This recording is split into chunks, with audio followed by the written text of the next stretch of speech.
Oh, it's so wonderful to see you again. Come in and unwind. Welcome back to the Celestial Cafe, a podcast for the magical mind. So come, take a seat. Would you like something sweet? A star drop potion for the soul? Maybe an enchanted eclair as a treat? I just baked a batch of warm cookies with a dash of moonlight. I wonder what will happen if you take a little bite. Here is your bewitching beverage. Let each sip melt your worries away. It's time to open your mind. I wonder what magic awaits us today. Welcome back, everyone, to the Celestial Cafe, a podcast for magical minds. If you want to catch up with our show or check out our other links, you can find us on celestialcafe.org. We're on all podcasting platforms, so you can get all the links there. This week, we're talking about witches and magic with regards to cats. We're very excited for this talk. I can't wait to talk about it. So here I'm joined by Panthera, and we're going to have a nice little conversation about the magical beings. I'm so excited about this one. Who doesn't love cats? If you don't love cats, then get out of here. If you don't love cats, then I don't love you. Why are you here? Next week, we'll be discussing about dreams. We'll be streaming that episode if you want to catch us live on twitch.tv/shadylady. Yeah, so that one, I will also not be there that week. I will be on a little mini vacation, but I don't dream anyways, so it'll be fine. But Fuchsia, Dukesly, and Shady will all be there talking about dreams, dream symbolism, lucid dreaming, and all that fun stuff. So be sure to check that one out. And thank you to all the new viewers who have been listening and watching on YouTube and podcasting platforms. We've been growing a lot lately, and it's very exciting. And thank you to all our Patreon supporters and just helping us keep going. Do everything. Yeah. Do everything. If you are interested in being a Patreon supporter, we have extra blog posts that develop more upon the themes of the episodes. We do some extra content for you all over there, and I think Dukesly just put up a post all about Pisces and just kind of like ruminating on what it means to be a Pisces and Pisces season and everything like that. So definitely check it out if you're interested. So let's go ahead and hop to it, I guess, right? Let's get into this. Cats and magic. So where do we even start? Do we start at the beginning? So I feel like we almost need to just talk about cats and witches. Like, you go into a Halloween store anywhere that sells decorations around October, and it's all like witches and their cat, right? Like almost everything that has to do with the witch has the broom and the cat, right? It's like as synonymous with witch as the hat, right? Like the hat and the cauldron. So like Sabrina the Teenage Witch, and then like, you know, Kiki's Delivery Service. Like there's so many examples of cats and witches and everything. There's a number of pages on TV tropes. I don't know if you've ever got sucked down in a TV tropes, just like black hole and just go from one thing to another. I haven't. But it's like Wikipedia, but specifically for tropes, and you can just spend hours. But there are specific TV tropes pages for cats are magic and all witches have cats. And if you have a few hours that you don't mind losing, just go on there and just look. And that sounds it's so great. Fascinating. Yeah. I'm like, obviously not all witches have cats. It's not a requirement to be a witch, but it is a pretty popular combination. It's very, very common. I don't know. There just supposed to be something that kind of draws us together, I guess, that attracts us to the feline friend. Yeah. But so, do we kind of want to go into like the history of cats now, or does that sound good to you? I mean, we have to go all the way back to the very beginning of civilization for this, right? Yeah. So I love cats, and for those of you who don't know me too much, I am a biology major. I went to school for animal sciences specifically, and one of my specializations was the behavior of big cats and canines. So a lot of my studies are actually very heavily focused on cats, and that's actually where I get my name Panthera from. It's the genus of big cat species, so Panthera leo or Panthera tigris. So I am very passionate about cats. But so the domestication of the cat actually began, it's kind of hard to determine exactly when, but they believe that it became a thing as early as humans creating agriculture and having agricultural settlements. So essentially the belief is that in the Fertile Crescent around 10,000 years ago, when humans were storing grain and seeds and things like that, that began to attract rodents, which therefore attracted cats. And humans kind of recognize that, oh, these animals are useful. They're keeping away the critters that are eating our grains, and began to feed and provide water and things like that to cats. One of the things that I love is it's not proven. I don't know if they can ever prove this, but there is a widespread belief that cats domesticated themselves because they saw like the benefit to having this like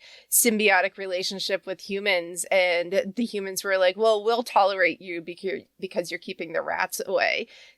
But so they just kind of slowly became part of our culture, our civilization on their own.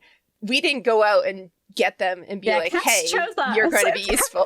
Cats chose us. What's the thing that's going around on TikTok? It's the cat delivery system or the cat distribution system. The cat distribution system goes back 10,000 years ago. It's like the thing where like if you need a cat is like delivered to you by you finding like a kitten on the side of the road or something. And I have to say, like, I used to run a cat rescue, and that's how I ended up with Felix. I used to run a cat rescue, and cats still to this day, they know the people who are going to, like, if they're in need of rescue, they know how to find those people.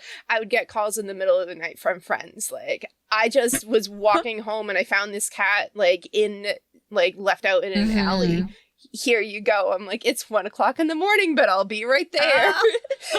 So it's still one of those, and I feel like it's a kind of magic when things like that still happens, because a lot of the time, like living in Chicago, like we see stray cats all over the place. People don't pay them any, like even my friends won't see a cat and be like, oh, that cat needs to be rescued, but the cat will come up to them and be like, okay, hey, I need help. yeah and there was a good 2 years of my life where like constantly getting calls from friends, just like all the time. And like, but that goes back to 10,000 years ago. They just decided, hey, we like what you can offer us, and we're going to domesticate ourselves, but we're still going to inhabit some of that like independence and that wildness. I mean, for sure. The whole thing was that they were kept because they were still hunting. They kept that feralness. So they kind of straddled the line. They straddled the line between domesticated and wild. And okay, not all of my cats straddled the line, but Ginny would not be able to hunt her way out of a paper bag. Oh, but but like I still see it with Felix. I mean, Felix is born feral. Yeah. So I think just like with people, right? They have so many different personalities, and some of us are meant for work, and some of us are meant to not.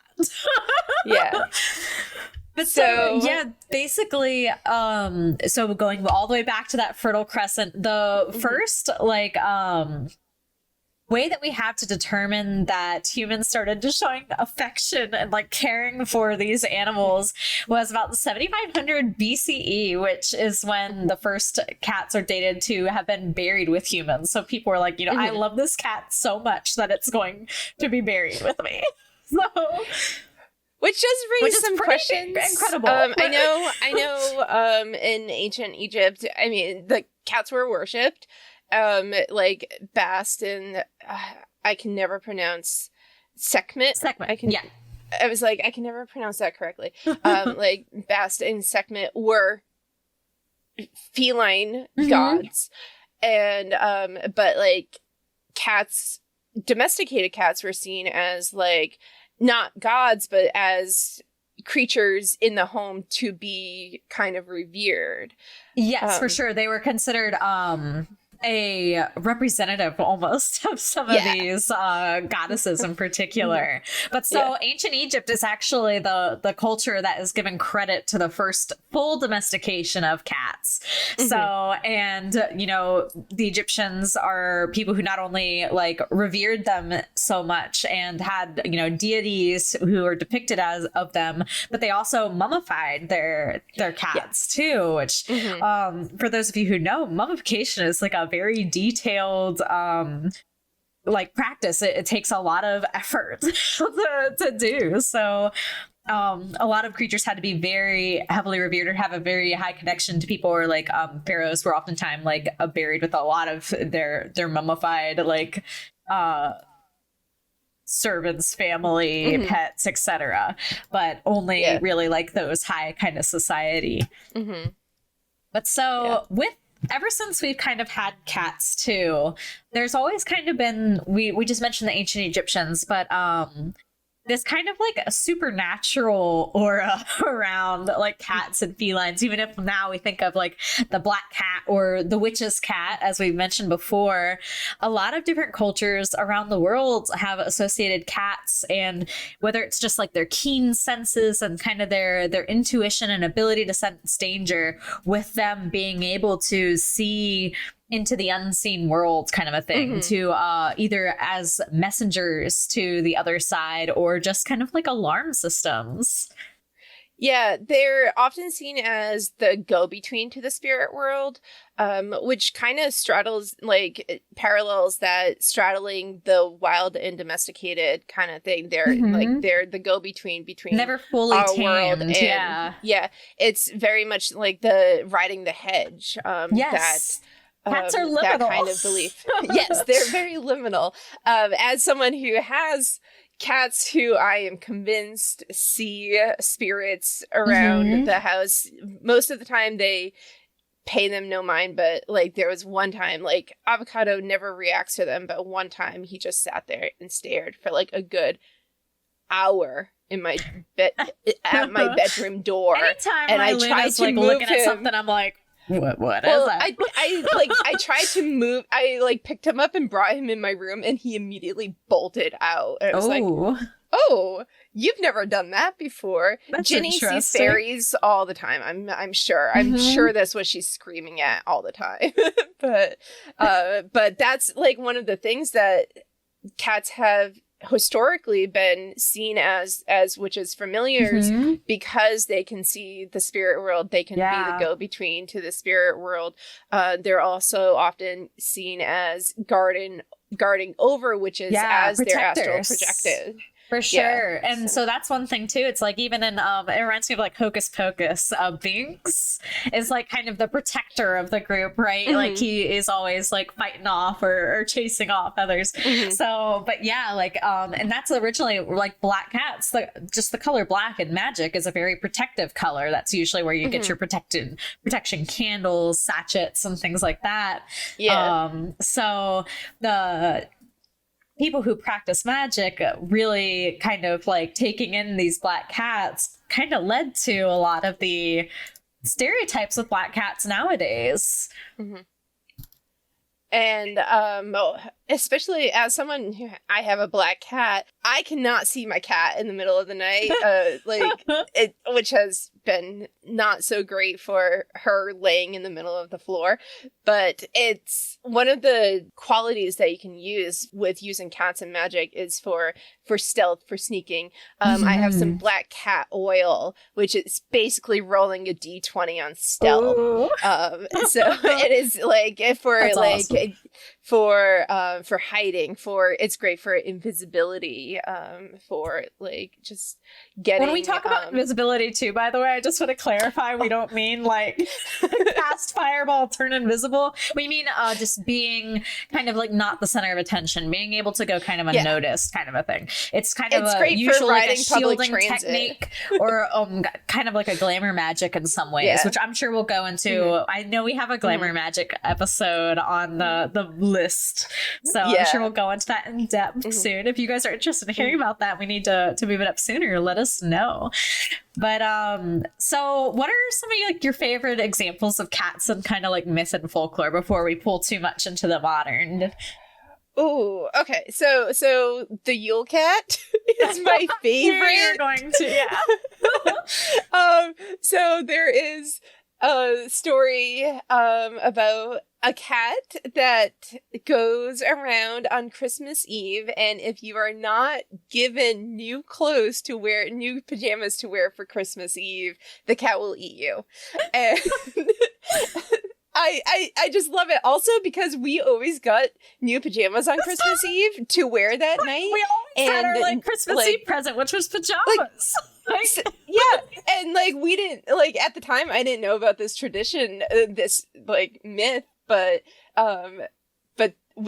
the tradition still lives. Yeah, for sure. That reminds me that I need to tell my mom, like, by the way, did you know that because you give us pajamas on Christmas Eve, that means we won't be eaten by a giant cat? So good job. That's why we haven't been good parenting. That's why we haven't been eaten. So I love the Yule cat. Just so much. It makes me laugh. Like, why is the cat going to eat you because you didn't get new pajamas? Because nobody gifted you pajamas. You get punished. Oh, it's so good. So I think some of mine, you already mentioned Bastet. I love the Egyptian, the cat goddesses there. Such fascinating deities. But Freya, the Norse goddess, whose chariot is pulled by giant cats, is always my favorite. 'Cause, like, man, if I was a goddess, that would be pretty high up there for like my form of magical transportation. I think I would take. I did find. I wonder if because you probably know more about this than I do. I don't work with Freya. I haven't really looked into this, but I did find like reference to the cats specifically being black cats while I was doing research for this, and I don't know if that's always the case or if that was just I found this reference to a black cat. I don't know. I don't think I've seen that in particular. Just in, I will say, like, Norse mythology, of all the different mythologies I've researched, is like third on down the list. I know a lot more about like Greek, Egyptian, and so on. But I've never seen them depicted as black cats in particular. So I don't know. I don't know about that one. I guess if you viewers or listeners know of anything, let us know your thoughts. And one thing that I learned that I didn't know before too was that the goddess Brigid, a Celtic deity, I think she's particularly Irish, but she is very heavily associated with cats, especially like of the hearth and of the home. And that a lot of Celtic peoples actually believed that a black cat entering the house was a good luck sign. It was prosperous, which is interesting to see like how that has kind of flipped over time. A lot of the things that we now see as bad luck about cats used to be good luck, and we have the lovely Catholic Church for that. But they specifically, like, starting in the 1200s, started going after pagans. I have a lot to talk about that.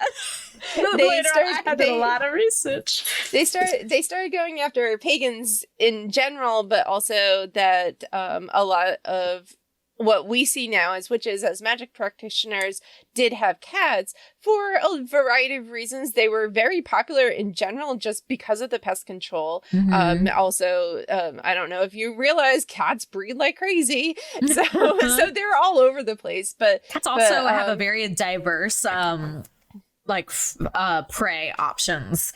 They've actually caused many different species of birds to go extinct, which is actually a very bad problem. But which is why spay and neuter is a good thing.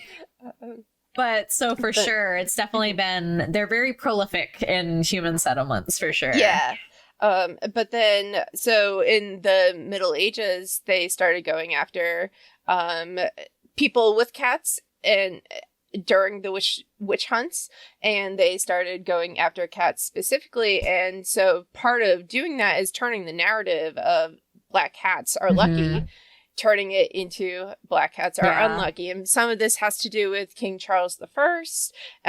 There was a whole thing about like how he had this cat that he loved, and he said the cat was really lucky, and then the cat died, and the next day he was captured. So and then that turned into cats are unlucky somehow. It's like, no, the cat was protecting him. Yeah. Oh, it's crazy. So I have one more example of cats in folklore, which I found very interesting. And I wish we had Dukesy or Shady here to help me pronounce this, but I'll do my best. But in Japanese folklore, the bakeneko is a type of cat that can actually transform into a human. And it's very heavily associated with witchcraft and causing mischief and ruckus and kind of a thing. Yeah. So I found that one very interesting. And we have the lucky cat. Absolutely. I know Dukes also has one that she has on her desk that actually waves. I keep the lucky cat here. And in Muslim, and we see cats like all over cultures, all over the world, all over history. And Muslim believes there is the what's called the born lucky. It's a benevolent jinn that is a cat. Okay, so I didn't know that, but I have another piece of Islamic folklore that I researched. But the Prophet Muhammad actually was said to have a pet cat named Mueza, who is believed to talk and possesses magical powers. So I find that very interesting. Very cool. I love folklore. That's just so much fun. Yeah, in Japan and Russia, they're seen as heralds of good luck, and they're just found all over the place, and up until the Middle Ages were mostly seen as benevolent. So did you want to talk more about why it got changed and why they're seen as not? Yeah, let's hop into like the actual, like, we'll talk about witches and the persecution and associations. I have a whole spiel I want to do on the Black Plague and the war on cats. I will let you spiel. All right. So as we all know, like the history of witches dates back very, very into the past. So the first known witch trials actually occurred during ancient Greece in the 5th century. However, it wasn't until kind of the Middle Ages, early modern period, that witchcraft became a huge concern in Europe specifically. So during this time, the Catholic Church was very influential in spreading the belief that witches were in league with the devil and engaged in various nefarious activities, including consorting with familiars or animal companions. So it was actually believed that the cats were a spirit, or sometimes the devil itself, in a form there to communicate and assist the witch with their nefarious deeds. So it was during this particular period that cats began to be associated with witches. Cats, as we previously discussed, had long been viewed with suspicion, kind of due to their with suspicion or reverence, I guess, depending on which culture, but due to their ability to interact with the spirit world, or their kind of existing in that liminal space. So they have that nocturnal nature, the ability to see in the dark. They're great hunters. They're just these very like non-human kind of creatures, right? So whether witches, cunning people, or other magical practitioners kept these animals around for their spiritual prowess or just for their mundane assistance in capturing rodents, it's still heavily debated. However, most experts pretty much say it's probably both, right? So the link between cats and witchcraft was actually solidified in the popular imagination during the witch hunts of the 16th and 17th centuries. So many women were accused of witchcraft and then found to have cats of companions. And it was kind of believed that these cats were those familiars, those demonic spirits that took on the form of animals to aid witches in their evil deeds. And this belief led to the widespread killing of cats, as they were seen as this kind of symbol of witchcraft and evil. But so I'm going to read back a little bit to a specific instance in the 13th century. So this is when the Catholic Church was becoming increasingly powerful and influential across the continent of Europe. And this was during Pope Gregory the Ninth, who led the church from 1227 to 1241. He was at the forefront of this movement, kind of. He was one of the first like big influential popes and pushing Catholicism. And one of the ways that the church exerted their power during this time was trying to stamp out what it saw as pagan or heretical practices. So exactly what you were mentioning before, and targeting these kinds of beliefs. This is where we saw a lot of the kind of absorption of pagan festivals or deities as saints and so on, like Saint Bridget, and things like that, right? So unfortunately, one of these practices happened to be the veneration of cats, which was widespread in many cultures during the time. So the Pope actually issued an official papal decree known as the Vox in Rama during June of 1233 as a response to a Grand Inquisitor whose name is Conrad of Marburg, his reports of satanic cults in Germany. So it was reported that these cultists, basically the decree went in very extreme detail about what they were doing in these rituals. And just like a slight trigger warning, I guess, if you want to read them, but like kind of like weird sexual acts involving animals. And one of them is a black cat that it talks about. Whether or not these are true is completely debated still. A lot of this too is kind of just up in the air, by the way, if you decide to do your own research. So this is very heavily debated back and forth over whether this Pope was specifically trying to eradicate cats or whether or not they were just trying to kind of spread the information of these satanic cults, and therefore the cats were kind of just like a byproduct of this.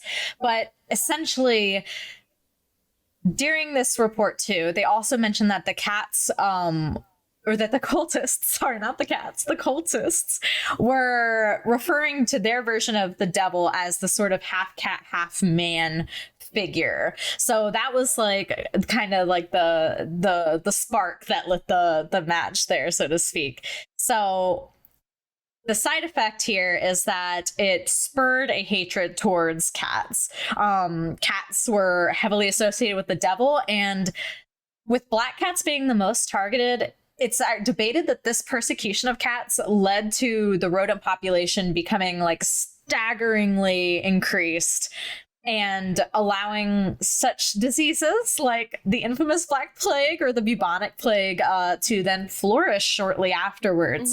So that was carried by rats. So. Yeah, it's debated whether or not that this is like a direct correlation or just like a side effect and so on. So again, like, do your research. There's been I read like 5 different papers trying to get like a solid answer, and I couldn't. It was all very back and forth pretty much. But it's very interesting to see, considering the timing. Yes, the number of cats that were killed was actually like disturbing. It's really sad. But yeah, it kind of is a little crazy. Yeah. So that's my little spiel. Felix would like to let her presence be known and be worshipped. She just came up and started meowing at me. So, she's like, hello, you have summoned me. Yeah. Speaking of black cats who can't be seen in the shadows, she's gone now. I can't see her. And then we see the persecution of the correlation of like, this person has cats and thus is a witch, all throughout the next 5-6 centuries after, from there. Like we saw, like, people in Salem, like, were persecuted if they had cats. We saw that, like, a lot. Even yes, now. for sure. And a lot of the old grimoires too. I don't know exactly which one or which ones refer to this, but black cat, especially like black cat bones in particular, like the bone of a boiled black cat is a very common magical ingredient. Please do not do that. Modern times, please do not sacrifice your animals. I mean, like, if your cat naturally dies, I'm not going to tell you what to do and not do with it, but don't kill. Please do not cats. boil your cat alive. Yeah. I know, as someone who owns a black cat and worked in cat rescue, but most animal shelters will not let you adopt out black cats around Halloween because that still persists. Like the like people will, or at least the rumor of like getting a black cat to sacrifice on Halloween. And so it's like, when I got a black cat, people were like, make sure you like don't let her in the windows around Halloween or people will take her. I'm like, you have not seen how fast Felix can run, and she does not trust any human, so I think she's good and she's been fine. but it's just like that's one of those prevalent things, just black cats and magic, and for good and bad. I mean, I love the black cat stereotypes that like witches have black cats. I have a black cat. I've wanted a black cat since I was 12. I finally got one. It was not the cat I wanted. I did not mean to keep Felix whatsoever, but it was one of those. The cat chose me. We see that all the time, like Salem in Sabrina. We see Gigi and Kiki. We see black cats and witches all over, like all over media. And it's even, I was watching the movie Disenchanted the other day, which is the sequel to Enchanted. Not as great, but still, like, if you're looking for, like, to turn your brain off, it's fun.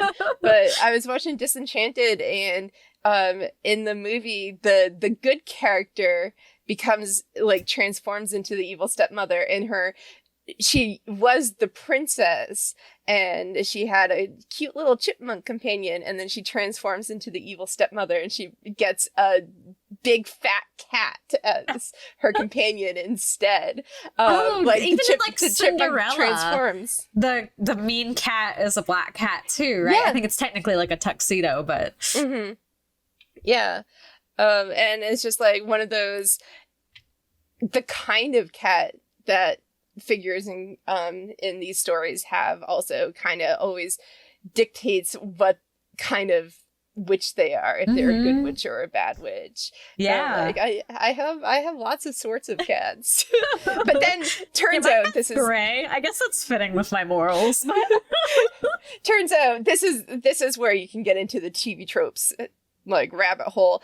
There's a whole other category for crazy cat lady, which are generally good people because they have like a whole variety of cats, so you can't choose, like, you can't just stereotype them based on they have a black cat, because they also have an Irish cat, they also have a tabby. So that was my rabbit hole tangent research today. Oh, hello. Oh. I know we know how typically witches have seen or been perceived using cats in the past in magic, with guarding them, protecting them while they're astral projecting. There was a rumor that a witch could turn into a cat 9 times, which is where the cat's 9 lives comes from. How do you use cat magic now? So I find this question very interesting because, like, I use a lot of gifts from my cat kind of like in my practice, but I don't use like her in my practice very much. It's more of like I do things for her, if that makes sense, which I feel like we're going to do a whole episode on just pet magic and doing things for our pets in the future. But when it that comes just to goes back down to the worshipping cats. Yeah. Like cat whiskers, the shed claws, like when your cat scratches like a scratching pose or something. Sometimes like cat claws are different than dog claws, whereas they actually have like layers kind of around the outside, and the layers will peel off, so you'll get like a shell of a claw. So I collect those. I've got like a little jar of those, and like whiskers that fall off. Never take anything from your animals, just let it naturally shed and then take it there. Or like fur, I use a lot of things like that in my craft, kind of depending on what claws are great for protection. Whiskers are great for intuition, right? That is what they use to kind of sense and feel. So any sort of psychic building, yeah, whiskers are great for that. So I use a lot of those things in like charm bags and stuff like that. Sachets and things, sometimes bottles, but not like oils or anything like that. Usually these are dry, I guess. Yeah. But and like the fur too. I use it a lot in like protection working and stuff too. And like even when I'm doing protection things for my household as a whole, I always include like fur from my dog, fur from my cat, you know, my hair. So it's got like a little piece of all of us in there. So it's like, you know what to protect. Yeah. But yeah, so I guess that's like me personally. But generally I know like, you know, like seeing cats is like a sign a lot of people get, like seeing either certain colors of cats or just seeing a frequent amount of cats. Cats can be a very popular like dream symbol. I have issues remembering my dreams, but that's like a very interesting kind of thing to look into. And just looking at like cat kind of correspondences is another thing. So like cats are very associated with luck, obviously. We mentioned intuition, kind of psychic ability, protection. They're also very heavily associated with like abundance, independence, freedom, and self-sufficiency, which I find very interesting. So very good for like entrepreneurial magic like comes to mind because of the abundance, the luck, and the like independence kind of like freedom. So like if you're trying to like do your own thing, kind of self-starter mentality, get a shop off the ground or something like that, some magic with cats is a great option. I gotta say though, as I don't think using anything from Ginny for self-sufficiency would be worthwhile at all. She is the least self-sufficient cat I have ever met. Always, if you have a cat, try to embrace, like, take their traits into the magic.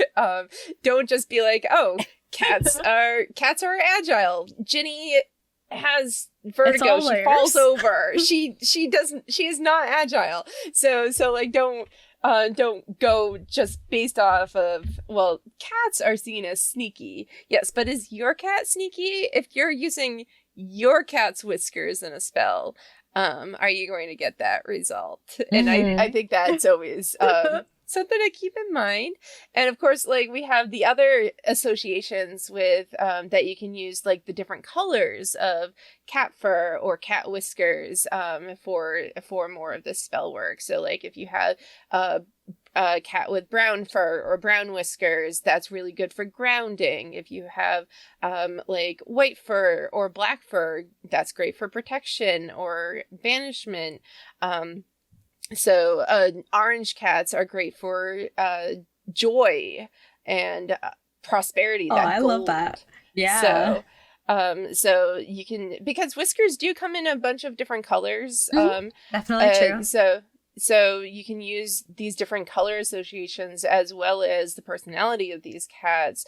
And who doesn't need an excuse to adopt more cats, too? You need one of each color for magic purposes. I think I'm capped at 3, but, you know. And one of the other things that with associations, with if you're using whiskers for magic, short whiskers are great for short-term goals, short-term workings, and long whiskers are great for long-term goals. Interesting. I've never heard of that. I love that.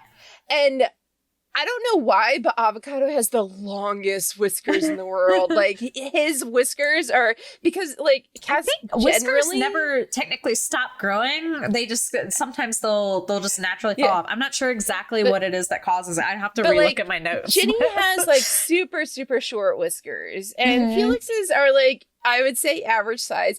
Avocados are super long, and I don't know why, and they always have been. So like, if I'm ever doing long-term spells, I gotta get one of his whiskers. I always wait for them to naturally fall out, but when they fall out, a little jar labeled. I mean, more excuses for jars. Come on. Yes, always more jars. There's so many different associations that you can use with cats in magic. Yeah. I tend to not involve my cats in spells generally, but sometimes they will get themselves involved. Yeah. mostly Avocado. I mean, Felix is always around letting her presence be known, but mostly Avocado will like, he won't care for the most part if I'm doing a spell, but sometimes there are certain times he will be like, okay, I'm gonna get all up in your business, I'm gonna jump up on the desk and be here, and like not disruptive, but he'll like be right there just like watching it. And then I feel like he's like blessing it a little more than like the spells that he doesn't care about. He every single day, I don't know what it is, every single day, he comes into my room once a day and paws open the cabinet that I keep all my tarot decks in. Interesting. It's like his little... That's it. Little and he just paws... He paws it open, looks in, and leaves. I'm like... Interesting. Okay. Huh. So I guess that is probably the last point I want to talk about is cats as...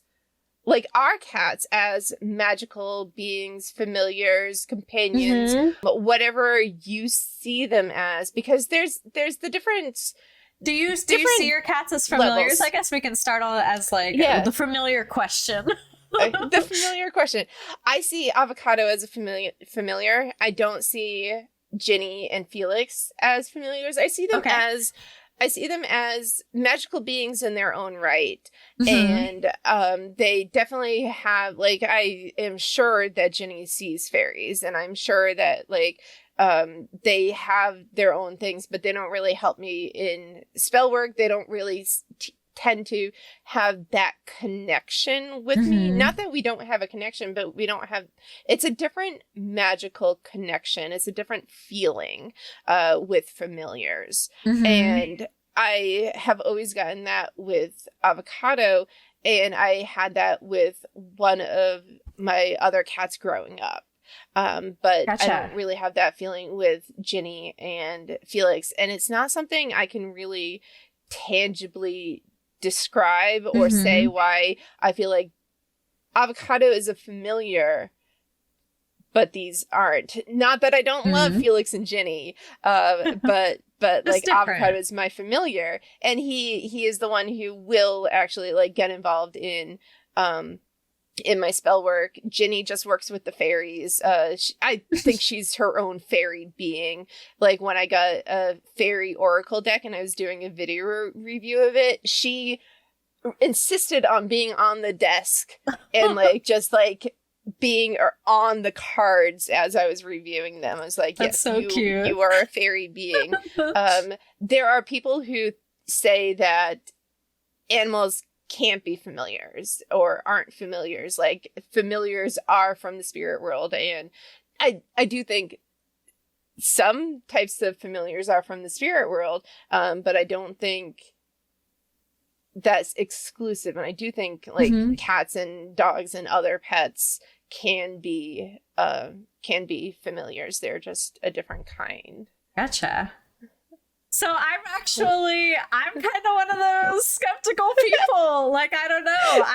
And maybe this is just my experiences so far. I have not experienced this, and I'm very open-minded, I'd like to think, and I am open to the possibility of that being different and changing. But to me, kind of pets are pets. They're animals, and I do think that any living thing has a capacity for magic.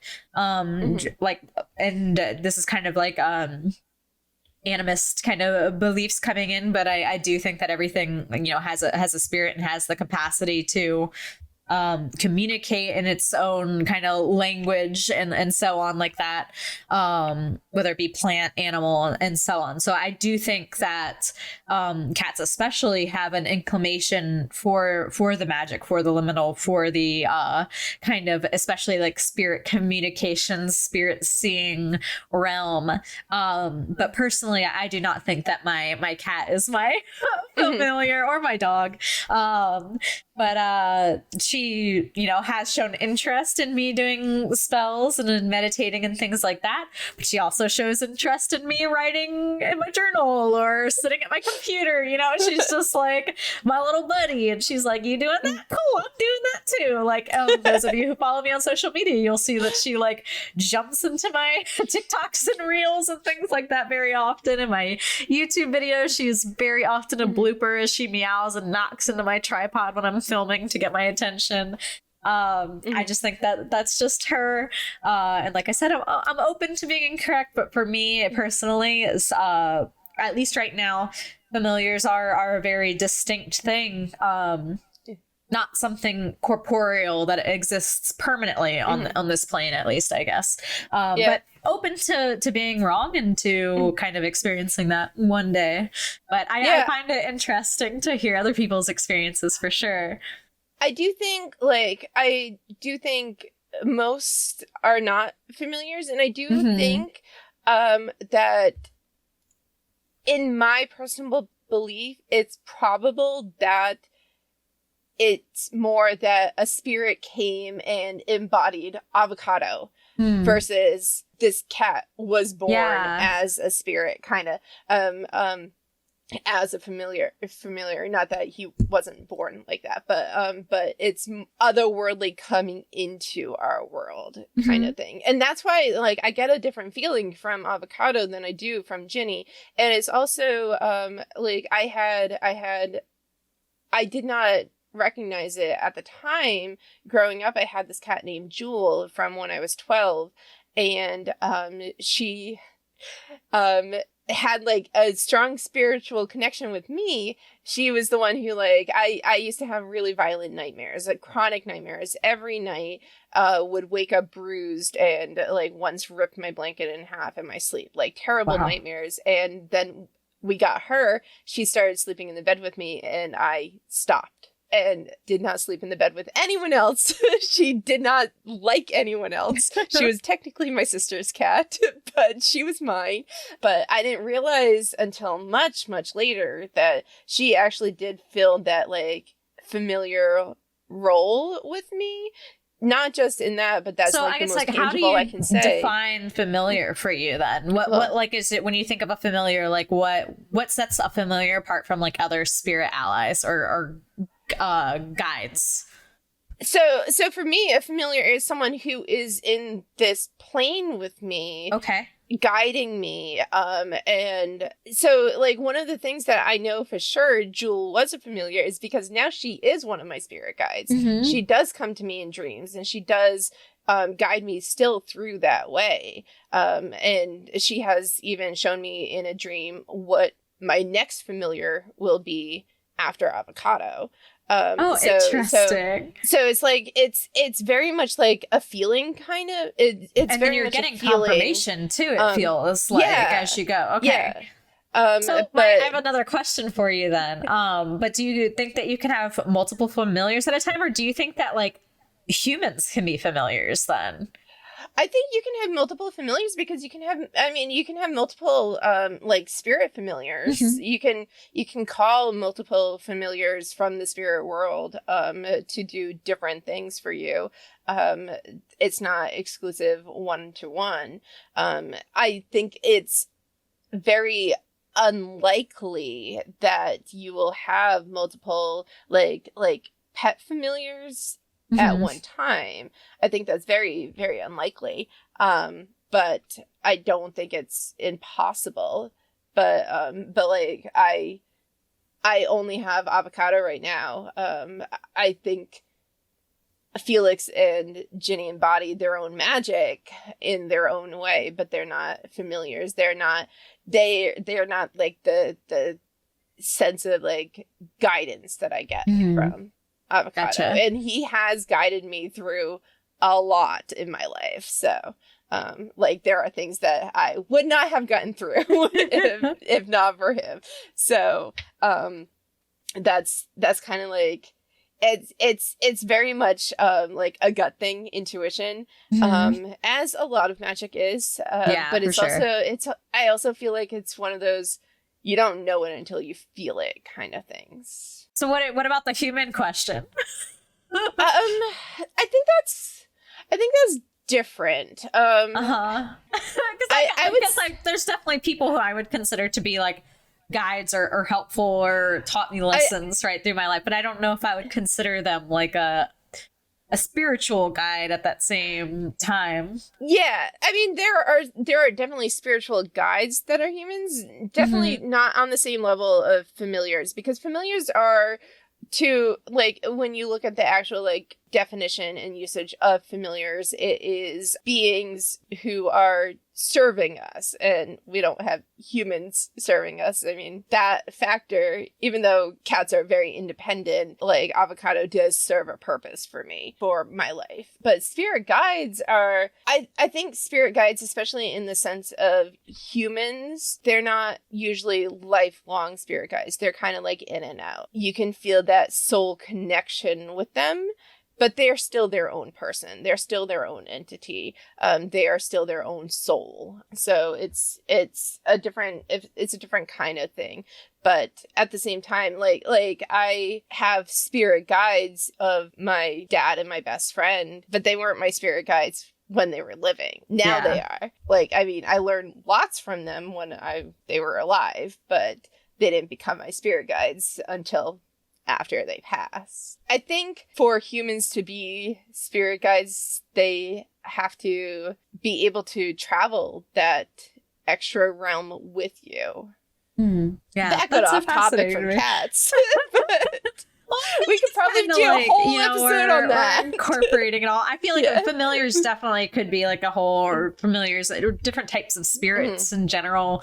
I definitely feel like, so I don't know if you guys are interested in hearing that, let us know. Yeah, I mean, because you can summon demons to be your familiars. You can summon like other spirits to be your familiars as well. You can do spells to summon cats or pets as your familiar, and then you can do that, and then those cats will show up in your life as they do. So those are always fun.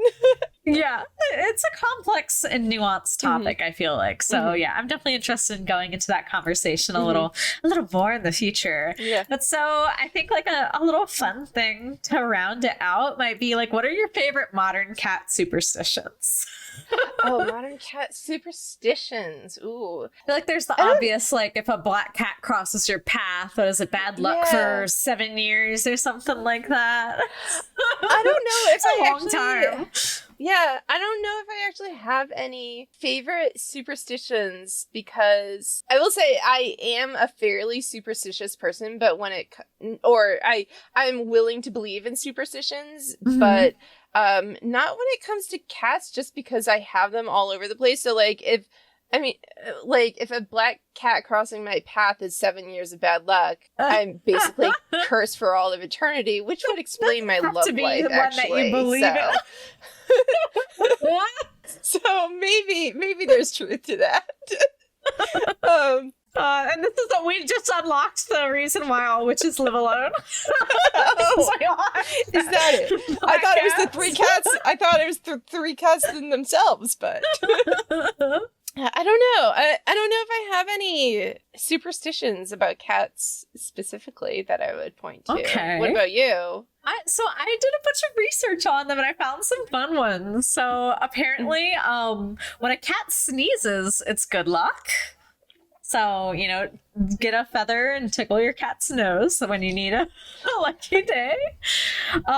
If a cat is staring intently at something, it's said to be staring at ghosts. We kind of already discussed that. If a cat suddenly starts grooming themselves, it means that you might have an unexpected visitor. That one's fun. If they bring you a dead animal, it's a gift of good luck. It's a gift. It's a gift. True. And what if a cat is sleeping with all four paws tucked underneath of it? So loafing. It's said to be a sign of cold weather coming. Of cold weather. I mean, keeping those toesies warm. That makes sense. So yeah, I thought those were all like fun little silly cat superstitions. Yeah. Okay. One last question. Who's your favorite witch and cat duo? Oh, I don't know. In stories, I guess I should clarify. in fiction, my favorite is going to be probably a little bit of an obscure reference for most people, but there's a series called The Enchanted Forest Chronicles by Patricia C. Reed.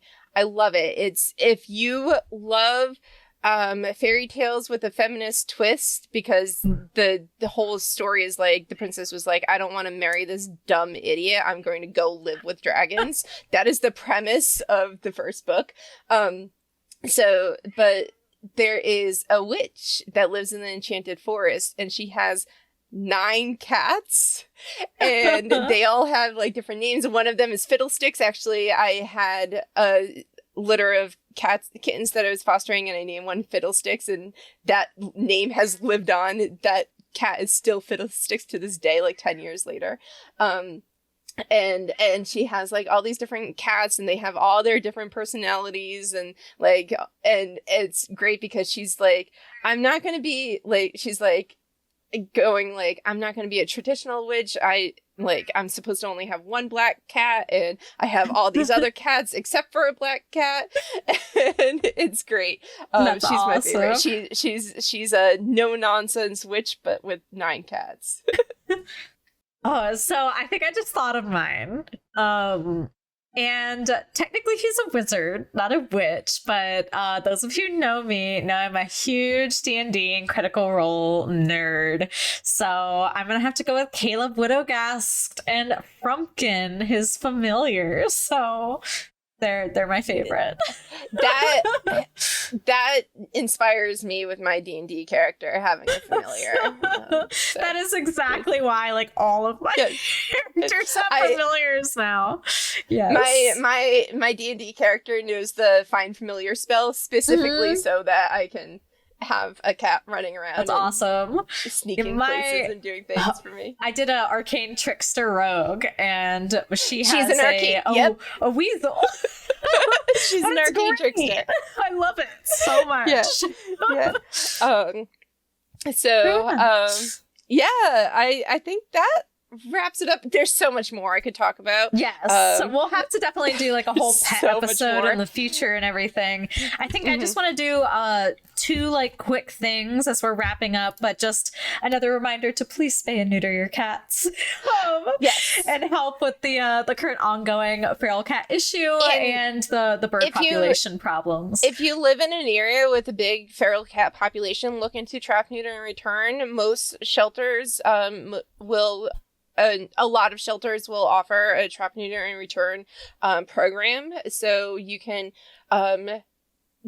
get the feral cats neutered and decrease the population while still letting them live out healthy lives in the wild, because that's where feral cats belong. One last little thing too, and that's, I'm sure that as you ran a cat rescue, you can attest to this too, but that black cats are harder to adopt out than every other cat because of the stereotype of them being unlucky. So if you find yourself looking for a feline companion, please consider adopting, not shopping, and just know that black cats have a hard time being found by, other families. So they definitely will be a help to your magical practice via protection and seeing the spirits around you, and just, of course, loving companionship too. So maybe consider opening your heart and home to a black cat in the future if you're interested. Black cats and black dogs also are adopted less than other dogs. Partly because of the black cat stereotype, but also because they don't photograph as well, and most shelters aren't doing professional photographers coming in and taking pictures of them. So take home those black kitties. They need it. They need the love. All right, and I think that's all we have for you today here at Celestial Cafe. Thank you so much for listening. Double check back next week for our dream episode with our lovely hosts Fuchsia, Dukesley, and Hey Shady Lady. And we'll see you next time. Bye. Bye.